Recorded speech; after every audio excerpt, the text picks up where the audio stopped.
Bonjour, bonjour à tous. Ce petit soleil qui est revenu m'invite à parler d'une chose très importante qui est la respiration. Et vous allez voir à quel point cette respiration est cruciale et clé en particulier lorsqu'on a des boules comme ça dans le corps, une boule au ventre, une boule ici, une boule à l'estomac, à la gorge, bref, quand on est noué de quelque part. Donc vous allez comprendre physiologiquement ce qui se passe énergétiquement et vous allez comprendre aussi que la respiration fait le lien entre les deux et permet simplement de dénouer tout ce qui arrive.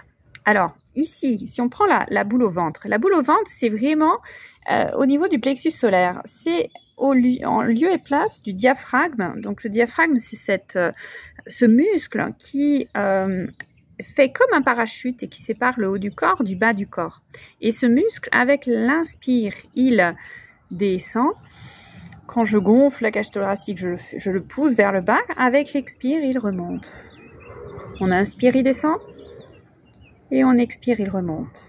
Et à chaque inspire, ce muscle masse les organes, donc permet simplement de détendre aussi, de faire circuler l'énergie, l'oxygène et l'énergie dans les organes en bas.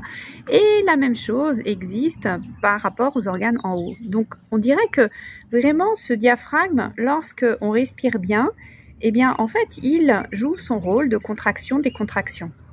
Mais lorsqu'on est stressé, la première chose qui arrive, c'est on a un souffle coupé. On commence à vraiment avoir du mal à respirer. Donc, qu'est-ce qu'on fait? Clac, on bloque, on fige ce diaphragme. Il se contracte plus bien, il se desserre plus bien. Donc, et à force de faire ça, et jour après jour, et voilà, année après année, eh bien, en fait, il durcit.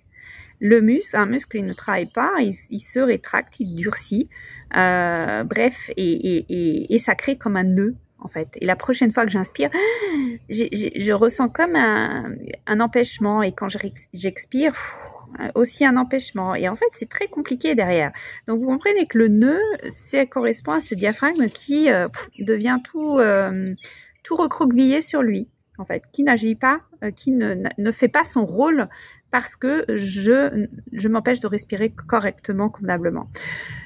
D'où l'intérêt de reprendre des respirations profondes et naturelles, une longue inspire, une longue expire sur plusieurs temps. Vous pouvez utiliser des vidéos de cohérence cardiaque, il y en a plein sur Internet.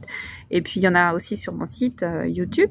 Donc, vous pouvez utiliser n'importe quelle technique de respiration à partir du moment où vous laissez le champ libre à l'inspire, vous laissez le champ libre à l'expire. Tout ça pour faire que votre diaphragme, vous allez le détendre et petit à petit défaire, dénouer cette boule. Belle journée!